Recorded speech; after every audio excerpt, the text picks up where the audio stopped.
3. 하나의 주석, 하나의 창작물로서의 자아. 주체는 말 그대로 주어이다. 니체는 주체에 대한 우리의 생각이 주어를 쓰는 언어 습관과 관련된다고 말한 적이 있다. 번개가 친다는 말이 그 예이다. 어두운 하늘에 번쩍이는 것을 우리는 번개라고 부르지만 그것은 치는 행위이기도 하다. 번개도 활동이고 친다도 활동이어서 우리는 저 말을 통해 주체의 활동을 말한 것이 아니라 활동의 활동을 말한 꼴이다. 그런데 수로 앞에 항상 주어를 놓는 습관은 행위를 주체의 수로로 생각하게 한다. 행위 뒤에는 그 행위를 낳은 주체가 있다는 생각이 자연스레 따라 나온 것이다. 니체가 볼 때 주체는 이런 언어 습관의 파생물이라고 할 수 있다.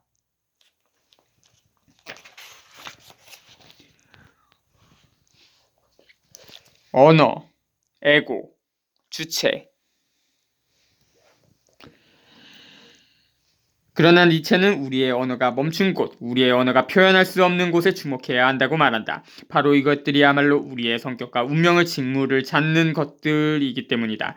우리가 이미 언어로 표현하는 감정, 곧 분노, 증오, 사랑, 동정, 욕망, 인식, 기쁨, 고통 등은 우리에게 잘 알려져 있는 극단적인 감정이다. 그러나 정작 우리가 이렇게 분명한 철자로는 말할 수 없는 상태들, 강도가 약해서 도무지 제대로 느끼지도 못하는 것들, 하지만 우리의 일상을 이루고 있는 것들은 우리가 우리 상태를 명확하게 말할 수 있는 극단적이고 예외적인 사례 때문에 오해된다. 우리는 우리 자신이라는 외관상으로는 분명한 철자들을 잘못 읽는다. 이렇게 그릇된 길에서 우리가 발견한 우리 자신에 대한 우리의 생각, 소위 자아가 이후 계속해서 우리의 성격과 운명을 형성하는 데 협력한다. 따라서 니체는 우리가 우리 행위의 주체로 상정하는 자아를 우리가 느끼지만 알 수 없는 어떤 텍스트에 대한 오독이자 잘못된 주석이라고 말한다. 자신이라는 철자를 자아로 소리내 읽는 것. 이 오독은 한편으로는 앞서 말한 것처럼 무지를 가리킨다. 우리는 작은 이성 뒤에 있는 큰 이성, 감각과 정신을 도구이자 장난감으로 이용하는, 그리고 끊임없이 힘을 비교하고 재며 즐기는 강력한 명령자, 알려지지 않은 현자에 대해 잘 모른다. 그러나 다른 한편으로는 이런 오독은 전도이기도 하다. 우리가 원인과 결과를 바꾸어 놓기 때문이다. 즉 우리의 정신, 우리의 인식, 우리의 자아는 원인이라기보다는 결과이다. 니체에 따르면 인류는 항상 능동과 수동을 혼동해왔다. 그것은 인류가 영원히 범해온 문법상의 오류이다. 행위 이전의 주체에 대한 상상이 주어를 사용하는 언어 습관에서 왔다면 주체를 행위의 원인으로 생각하는 것은 능동과 수동에 대한 문법적 혼동이라고 할 수 있다. 행위 이전의 자유로운 주체를 전제하는 이유는 일단 도덕적 책임과 관련이 있다. 내가 무엇을 원하는지 그리고 무엇을 했는지를 알고 있는 주체에 대해서만 우리는 그 책임을 물을 수가 있기 때문이다. 그렇다면 과연 자아는 행위에 책임을 질 수가 있을까? 아니 그것을 따지기 이전에 자아가 인식함으로써 행동한다는 가정이 성립할 수 있을까? 니체는 소크라테스 이래로 올바른 인식에는 올바른 행위가 반드시 뒤따른다는 생각은 치명적 오류이자 편견이라고 말한다. 서강 116절, 117절, 125절을 묶어 우리는 니체의 비판을 다음과 같이 세 가지로 요약할 수 있을 것 같다. 첫째, 인식에서 행동에 이르는 다리는 놓인 적이 없고 오히려 그 반대가 적나라한 현실이다. 인식은 행동을 낳는데 결코 충분한 원인이 될 수 없다. 힘의 의지에는 이런 구절도 있다. 내가 내 팔을 뻗으려는 의도를 가지고 있다고 하자. 그런데 만약 내가 인체의 생리학이나 운동력학에 대해서 아무것도 모르는 사람이라면 내 의도가 내 행위를 이끌어내는데 얼마나 미덥지 못하게 될까? 물론 우리는 이 질원이 얼마나 우스꽝스러운지 잘 알고 있다. 내가 생리학과 운동역학을 몰라도 팔을 뻗는 데는 아무런 문제가 없기 때문이다. 설령 내가 세상에서 가장 명석한 운동역학자여서 팔을 뻗을 때 적용되어야 할 공식을 알고 있다 해도 그것 때문에 내 팔을 더 빨리 더 능숙하게 뻗는 것은 아니다. 어떤 행동을 결심할 수 있지만 그 결심에 따라 행동이 이루어지는 메커니즘은 인식의 결과물이 아니다. 게다가 우리의 의지가 목표로 한 것이 그 행동이었는지도 확실치 않다. 의지와 행동은 상응하지 않을 수 있다. 도덕적 행위를 했다고 해서 그것이 도덕적 의지에서 나왔다고 말할 수는 없다는 것이다. 우리의 내부 세계는 외부 세계만큼이나 어쩌면 그보다 더 복잡한 것일 수 있다. 둘째, 인식과 판단의 기초가 되는 감각기관은 우리가 세계를 만나는 통로이지만 또한 우리 세계를 한정하는 감옥이기도 하다. 우리는 우리 눈이 보는 곳까지 밖에 볼 수 없다. 쌍가로, 눈이 좋든 나쁘든 아주 가까운 거리밖에 보지 못한다. 청각도 촉각도 마찬가지이다. 결국 우리는 우리 감각이 미칠 수 있는 특유한 원 안에 둘러싸여 있다. 우리는 우리 감각이 한계 지은 지평에 따라 세계를 측정하면서 판단한다. 그러니까 우리는 평균적인 인간의 삶을 척도로 다른 모든 피조물의 삶을 측정하는 것이다. 당연히 이 모든 것은 오류 그 자체이다. 그런데 우리의 인식과 판단은 이 오류에 기초하고 있고 여기서 빠져나갈 수 있는 뒷길이나 샛길을 가지고 있지 않다. 우리들 거미는 이 그물 안에서 무엇을 붙잡든 바로 우리의 그물 안에 걸리는 것 이외에는 아무것도 잡을 수 없다. 셋째, 이런 불합리한 조건에도 불구하고 인식은 자신이 경험한 것보다 더 많은 것을 상상하고 가공하고 위조하는 데 천부적 소질을 갖고 있다. 우리는 우리가 행하고 경험하는 것보다 훨씬 더 많은 것을 생각해낼 수 있다. 목마른 사람에게는 물이 없다. 그런데 그의 공상은 마치 그것만큼 얻기 쉬운 것이 없는 것처럼 끊임없이 물을 자기 눈앞으로 날라온다. 피상적이지 못하면서도 자신이 우월하다고 느낀다. 이처럼 사유의 영역은 행위와 의지와 체험의 영역에 비해 자유의 영역인 것처럼 보인다. 이미 말한 것처럼 그것은 단지 피상과 자기만족의 영역에 불과한데도 말이다. 꿈의 해석과 자유의지의 환상. 체험과 창작이라는 제목이 붙은 서강 119절은 니체판 꿈의 해석이라고 불러도 좋을 것이다. 우리의 꿈은 우리가 깨어있을 때는 오히려 인식하지 못하는 우리 자신에 대한 많은 것을 말해준다. 꿈은 프로이트가 말한 것처럼 억눌렸던 충동들이 그 소원을 이루는 세계이다. 그러나 더 중요한 사실은 꿈이 그 자체로 우리 의식과 판단이 대단히 자의적인 창작임을 보여준다는 것이다. 꿈속에서 형언할 수 없을 정도로 아름다운 음악을 즐기거나 독수리의 환희를 품고 산꼭대기를 향해 나는 경우 음악과 산에 대한 갈망에 활동 공간을 부여하고 그것들을 충족시키는 이러한 창작들은 우리가 자면서 갖게 되는 신경의 자극에 대한 해석이다. 그것들은 피와 내장의 움직임, 팔과 이불의 압박, 종탑의 종소리, 풍향계에서 나는 소리, 나방, 그리고 이런 종류의 다른 사물들에 대한 극히 자유롭고 극히 자의적인 해석들이다. 일반적으로 오늘 밤이나 다른 날 밤이나 거의 비슷한 이 텍스트가 이렇게 다양하게 해석된다는 것, 즉 창작하는 이성이 동일한 신경의 자극에 대해 오늘과 내일 전혀 다른 원인들을 마음속에 그려낸다는 것은 이 이성의 후견이니 오늘은 어제와는 다른 사람이었다는 데 근거한다. 물론 깨어나면 이런 창작력은 현실의 제약 때문에 급속히 떨어진다. 그러나 우리는 이렇게 덧붙여야 한다. 깨어있을 때나 꿈꾸고 있을 때나 아무런 본질적 차이도 없다고 말이다. 니체는 우리의 의식이 우리의 체험들, 신체 안에서 일어나는 여러 가지 반응들, 무의식적 충동들, 알려질 수 없지만 느껴지고 있는 텍스트에 대한 환상적인 주석일 수 있다고 말한다. 그리고 도덕적 판단조차 우리에게 알려져 있지 않은 생리학적 과정에 대한 영상과 상상 또는 어떤 신경 자극을 특징짓는 습관적 언어일 수 있다고 말한다. 아니, 우리는 체험을 하나의 원텍스트인 것처럼 말했지만 사태는 훨씬 더 근본적이다. 우리에게 체험한다는 것은 그 자체로 창작하는 것일 수 있기 때문이다.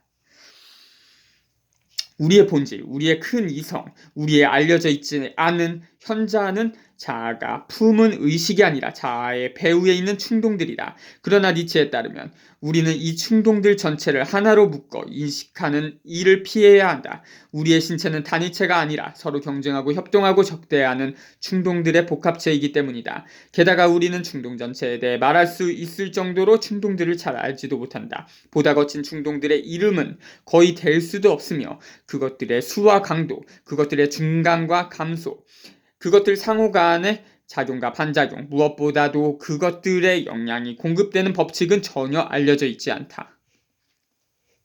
충동들은 우리가 일상에서 매일 겪는 체험을 먹이로 삼는다. 어떤 때는 이 충동이, 다른 때는 저 충동이 먹이를 얻는다. 충동들 전체의 영향이 어떻게 될지 각각의 충동들은 아무런 관심도 없다. 쌍가로. 이를테면 흡연 충동은 자신의 욕구를 실현하라는 명령만을 내릴 뿐이지 그 결과 흡연하는 신체가 죽을 수도 있다는 염려를 하지 않는다. 어떤 충동은 과식하고 어떤 충동은 굶어 죽을 수도 있다. 며칠 혹은 몇 달 동안 갈증이 해소되지 않으면 비를 맞지 못한 식물처럼 말라버리고 만다. 꿈은 우리가 낮 시간 동안 제공하지 못했던 음식물을 충동들에게 제공하는 역할을 한다. 특히 소위 도덕적 충동들은 꿈속의 음식물을 통해 만족될 수 있다. 갈증과 굶주림에 처한 충동들은 언제든 호시탐탐 사건을 낚아채려고 한다. 한 충동이 거기에 성공했을 때 그는 자아의 가면을 쓴 채 이렇게 말한다. 나는 그것을 원했다. 그러나 좀처럼 믿기 어렵겠지만 그대의 행위는 행해진다. 소위 자유의지의 환상에서 우리는 좀처럼 벗어나지 못한다. 우리는 태양이 솟아오를 때 방에서 나와 나는 태양이 뜨기를 원한다고 말하는 사람에 대해 비웃을 것이다. 또 우리는 바퀴를 멈출 수 없으면서도 나는 바퀴가 구르기를 원한다고 말하는 사람을 비웃는다. 그리고 우리는 격투에서 쓰러진 사람이 나는 여기에 누워있다. 하지만 내가 원하여서 누워있는 것이다. 라고 말하는 것을 비웃는다. 그러나 니체는 우리에게 묻는다. 우리는 이렇게 비웃지만 우리가 나는 원한다라는 말을 사용할 때 저 세 사람과 다른 의미로 그 말을 사용한다고 할 수 있을까? 자유의지를 주장하는 사람들, 특히 자유주의자들은 우리의 행위가 그것이 초래할 결과에 대한 예측과 평가에서 나온 것이라고, 즉 우리에게 가능한 선택지들 중에서 최선의 결과를 낳을 것으로 믿는 것을 택한다고 말했다.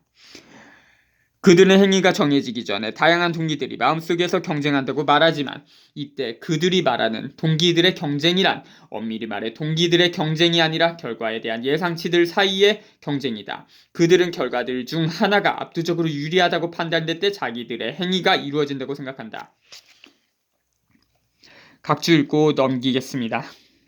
니체의 자유의지 비판은 스피노자의 비판과 상통한다. 스피노자는 에티카에서 정신을 통해 정서나 충동을 지배할 수 있다는 생각이 자기 행동의 참다운 원인을 모르는 자가 갖게 되는 환각이라고 비판했다.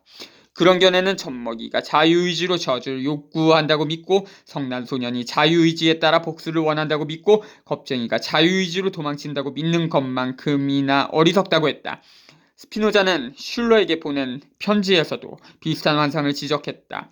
이 예를 위해 하나의 간단한 예를 들어봅시다. 어떤 외적 원인에 의해 어떤 양만큼 운동하도록 된 그런 충동을 받은 돌멩이를 생각해 봅시다. 낙하하는 중에 돌멩이는 낙하가 코나투스임을 생각하고 알 것입니다.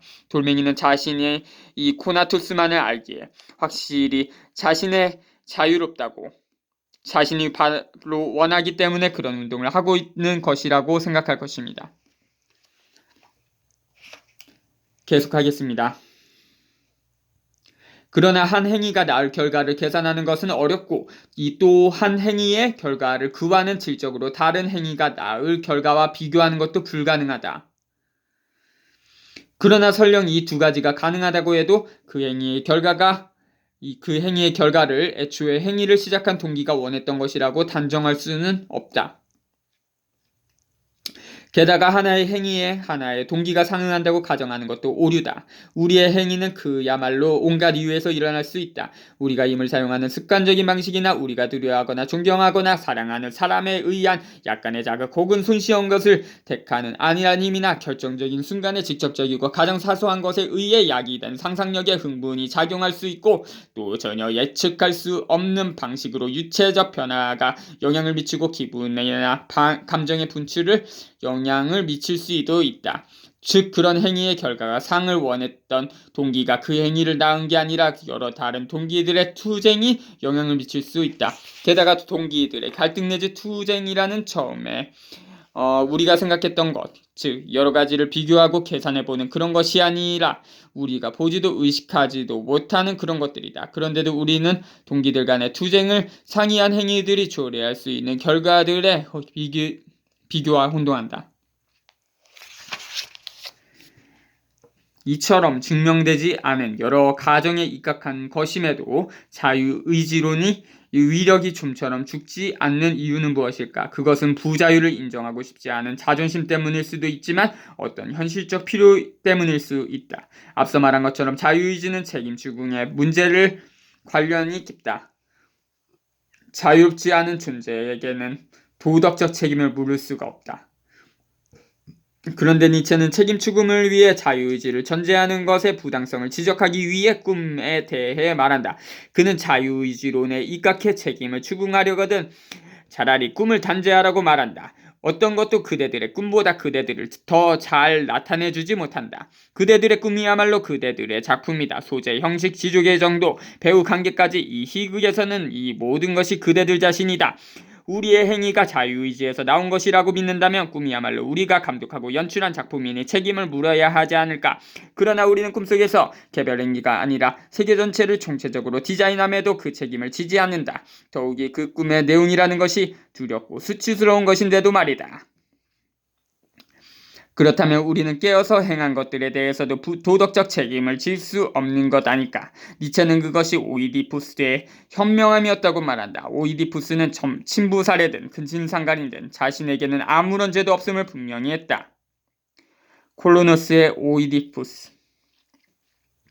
그의 행동은 모두 자신의 의지에 따라 수행된 것이 아니었다. 그를 불행한 운명으로 이끈 것은 신들이었다. 그는 자신이 죄를 행했다기보다 당했다고 항변했다. 아마도 니체는 이를 염두에 두고 이렇게 말한 것 같다. 현명한 오이디푸스는 옳았다는 것, 즉 우리는 틀림없이 자신의 꿈에는 책임이 없지만 이와 똑같이 우리가 깨어있을 때 행한 것들에도 책임이 없으며 자유의지로는 인간의 자존심과 힘의 감정에서 염원했다는 것이다. 우연과 필연, 주사위 통을 흔드는 강철손. 인간이 자신의 행동에 대해 자유의지 환상을 갖는 것은 세계에 대한 목적론적 환상을 갖는 것과 통한다. 행동이 하나의 의지에 따라 수행되고 또 그 의지가 원하는 바에 따라 이루어진다고 생각하는 것은 세계에서 일어나는 일들이 어떤 추월적 의지에 의한 어떤 목적을 위한 것이라고 생각하는 것과 동형적이다. 모든 존재하는 것에는 그것을 창조한 자, 무엇보다 인간을 돌보는 자의 의지가 실려있고 그에 따라 목적이 부여되어 있다고 믿는 것이다. 그래서 태양은 뭔가를 비추기 위해 존재하고 눈은 뭔가를 보기 위해 이빨은 씻기 위해 존재한다는 의식의 목적론이 나타난다. 그러나 니체에 따르면 목적은 존재의 발생에 전제된 것이 아니다. 오히려 우연히 선행하고 목적이 나중에 덧붙여진다. 즉 본다는 것은 눈이 생성된 목적이 아니라 오히려 우연히 눈이라는 기관을 조합해냈을 때 나타난 것이다. 사람들은 오래전부터 세상의 일을 필연과 우연으로 나누어 설명했다. 필연은 목적과 의지의 영역이고 우연은 우리가 도무지 알 수 없는 영역이다. 필연은 영리한 난장이고 우연은 바보 같은 거인이다. 우리 영리한 난장이들은 의지와 목적을 갖고 세상을 바라보지만 우연이라는 바보 같고 어리석은 거인에게 부딪혀 쓰러지고 종종 짓밟혀 죽는다. 그러나 아주 오랫동안 사람들은 이 거인, 이 무시무시한 이유 없이 지내고 싶어 하지 않았다. 왜냐하면 목적이라는 거미줄 속의 삶에 대해 우리가 너무 지겹게 느끼거나 너무 불안에 떨 때면 자주 저 괴물들이 찾아와 손으로 그 물 전체를 찢어버림으로써 숭고한 기분 전환을 제공하기 때문이다.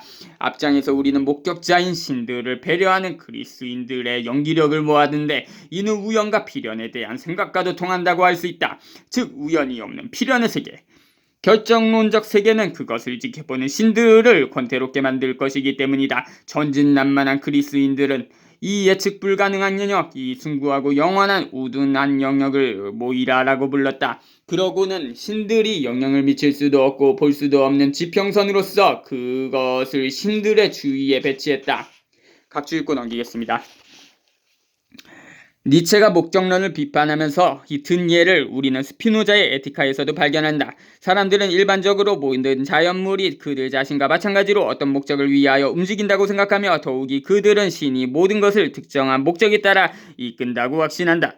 그들은 자기 성품으로 다른 사람의 성품을 필연적으로 판단한다. 나아가서 그들은 자기들의 이 획득에 적지 않게 도움이 되는 수많은 수단들, 예컨대 보기 위한 눈, 씻기 위한 이, 영양을 위한 식물, 동물, 비추기 위한 태양, 물고기를 기르기 위한 바다 등을 자신의 안팎에서 고찰함으로 이로부터 그들은 모든 자연물을 자기들의 이익을 위한 수단으로만 고찰하였다. 네, 계속하겠습니다. 신들도 모이라에서 자유롭지 못했다. 인류 역사에서 꽤나 큰 거인이었던 그리스인들은 그렇게 신들에 저항할 수 있는 최종적 카드를 손안에 쥐고 있었다. 그리스인들만이 아니었다. 최악의 경우 신들을 굶어 죽게 할 수단을 가졌던 인도인이나 페르시아인들. 쌍가로 인도인이나 페르시아인들은 신이 인간의 희생에 의존한다고 생각한다. 따라서 인간은 최악의 경우 신을 굶겨 죽일 수 있다. 신들에 대한 공포를 신들의 황혼에 대한 생각, 쌍거로 신들도 늙는다. 으로 복수했던 스칸디나비아인들도 세상이 신들의 뜻대로만 되지 않는 어떤 영역을 남겨두었다. 그러나 이 기독교인들은 난장이었다. 그들은 신들에게 저항할 폐 하나쯤 갖춘 거인이 될 수 없었다. 오히려 기독교에서는 저 전능한 어리석음의 영역이 겉으로 보이는 것처럼 어리석은 것이 아니라고 말한다. 그 영역의 배후에는 실로 어둡고 구부러져 있고 기이한 것들을 사랑하지만 궁극적으로는 모든 것을 훌륭하게 끌고 나오는 신이 있으며 그것을 이해하지 못하는 우리야말로 어리석은 것이다. 신은 목적들과 그물들을 몸소 엮는다. 그런데 이 신은 우리의 지성보다 훨씬 정교하게 목적들과 그물들을 엮기 때문에 이러한 목적들과 그물들은 우리의 지성으로는 이해될 수 없고 심지어 불합리한 것으로 나타날 수밖에 없다. 고대인들은 자신의 고귀함을 지키기 위해 신의 한계의 영역을 두었으나 기독교에서 그 영역은 인간의 한계 내지 어리석음을 나타내는 것이 되고 말았다. 니체는 숨은 신, 다시 말해 우리는 모르지만 이 세계의 필연의 목적을 부과한 신에 대한 믿음을 흔들 기회가 근대에 나타났다고 말한다. 근대 들어 지붕에서 떨어지는 벽돌이 정말로 신의 사랑에 의해 던져진 것인지에 대한 불신이 커졌다. 그런데 지붕에서 떨어지는 벽돌이란 무엇인가? 그것은 왜 신에 대한 불신을 낳는가? 우리는 그 내막을 스피노자에게서 들을 수 있다. 스피노자는 신을 무지로의 도피처로 만드는 사람들을 조롱하기 위해 이 이야기를 꺼낸 바 있다. 길을 걷는데 지붕에서 벽돌이 떨어졌다. 벽돌은 왜 그때 거기서 떨어졌을까? 바람이 불었기 때문이다. 바람은 왜 그때 거기서 불었을까? 바다가 거칠어졌기 때문이다. 각주 읽고 넘어가겠습니다. 첫 번째, 물론 기독교의 이러한 추론에는 근본적 불합리가 놓여있다. 왜냐하면 우리의 지성이 신의 지성과 목적들을 헤아릴 수 없다면 우리는 신의 지성이 갖는 이러한 성질도 알 수 없기 때문이다. 각주 두 번째, 스피노자의 다음 언급을 참조하라. 사물의 목적성에 관한 설명에서 자기들의 재능을 과시하려 했던 이 이론의 신봉자들, 목적론자들은 이 이론을 확증하기 위하여 새로운 증명 방식을 제기했다. 이것은 불가능한 것으로의 환원이 아니라 무지로의 환원이다. 예컨대 만일 지붕 위에 돌이 머리에 떨어져 어떤 사람이 죽었다면 그들은 돌이 그를 죽이기 위해서 떨어졌다고 여기고 다음과 같이 증명할 것이다. 만일 돌이 신의 의지에 따라서 그러한 목적을 위하여 떨어진 것이 아니라면 어떻게 그렇게 많은 사정이 우연히 일치할 수 있을까? 쌍가로 실제로 많은 사정이 동시에 일어나곤 하기에 바람이 불었기 때문에 그리고 그 사람이 그곳을 지나갔기 때문에 그렇게 되었다고 대답한다면 그들은 다음처럼 반박할 것이다. 왜 바람이 바로 그때 불었는가? 왜 그 사람은 바로 그때 그곳을 지나갔는가? 만일 이에 대하여 전날까지도 날씨가 좋았지만 갑자기 날씨가 거칠어지고 그때 바람이 불었으며 그 사람의 친구의 초대를 받았다고 답한다면 물음은 끝이 없기에 그들은 다음처럼 반박하려 들 것이다. 왜 바다가 거칠어졌는가? 그 사람은 왜 그때 초대를 받았는가? 이처럼 그들은 계속하여 원인의 원인을 물어서 마침내는 신의 의지, 즉 무지의 피난처에 도피할 때까지 그렇게 끊임없이 물을 것이다. 계속 왜 바다는 그때 거칠어졌을까? 우리는 원인을 말할 수 없을 때까지 다시 말해 원인에 대한 무지를 고백하고 더 이상 물을 필요가 없는 원인으로서 신을 발견할 때까지 계속해서 물을 것이다. 결국 우리는 우리가 무지하고 무능한 최종 장소에서 신을 발견하는 셈이다. 그러나 그렇게 되면 신이란 우리의 무지가 숨는 곳, 즉 우리 무지의 피난처가 되는 것이다. 그리고 이는 달리 생각하면 신이라는 존재가 결국 우리의 무지와 무능력의 산물이라는 뜻이기도 하다. 니체는 지붕에서 떨어지는 벽돌을 신의 사랑과 연관짓는 것이 물이라는 생각이 들 때가 뭔가를 깨달을 기회라고 말한다. 목적과 이성이 미치지 못한 영역만을 우연이라고 말하는 데서 한 발 더 나아가자. 혹시 목적이나 이성 자체에도 우연히 개입하고 있는 것은 아닐까? 의지와 목적이란 없는 것이며 그것들은 우리가 상상해낸 것이 아닐까? 니체는 이렇게 말한다. 우연의 주사위통을 흔드는 필연성의 저철로 된 손이 무한한 시간에 걸쳐 주사위 놀이를 한다. 즉 필연의 손은 우연의 주사위로 돌고 있다. 물론 우리에게는 매번 나온 주사위의 눈이 모든 면에서 완벽하게 한목적적이고 합리적으로 보일 것이다. 우리의 이해는 너무 협소한 반면 허영심이 너무 크기 때문이다.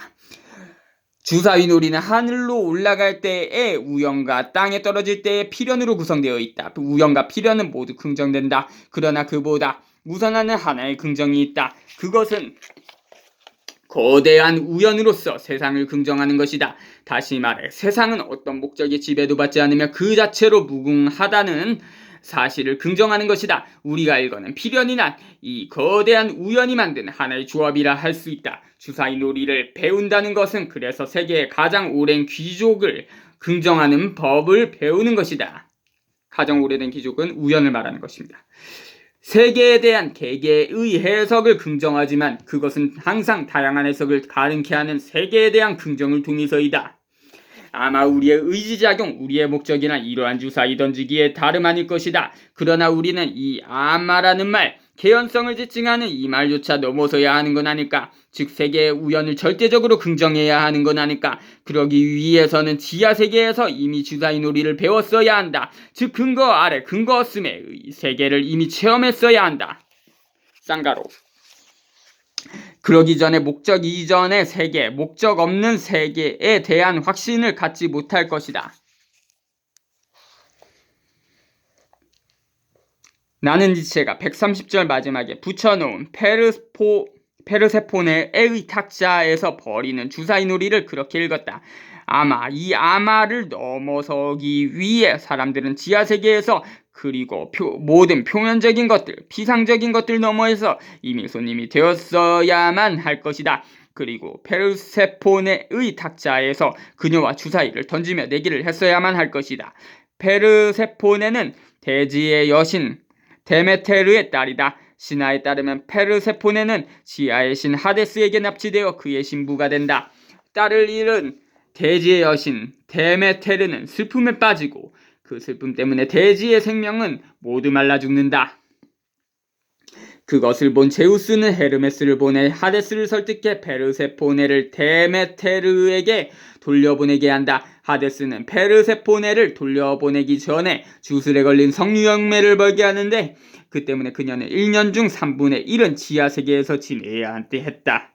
페르세포네가 지상에 머무는 시간 동안 데메테르는 기뻐하고 대지의 생명은 번성한다. 그러나 그녀가 지하에 머무는 시간 동안에는 대지의 생명이 죽음을 맞는다.